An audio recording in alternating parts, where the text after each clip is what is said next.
A stuck-open PCV valve creates excessive vacuum in the engine crankcase, leading to three key symptoms. First, expect oil in the intake manifold as the strong vacuum sucks oil through the PCV system, potentially causing increased oil consumption. Second, listen for a noticeable whistling or hissing sound coming from the engine bay, a result of unregulated airflow. Finally, the increased air in the intake can trigger lean codes like P0171 or P0174, indicating the engine is running with too much air, leading to rough idling and reduced power.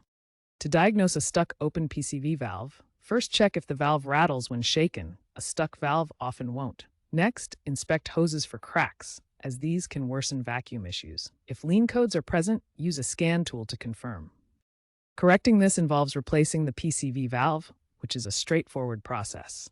Addressing this issue promptly is crucial because neglecting it can lead to catalytic converter damage or even engine failure.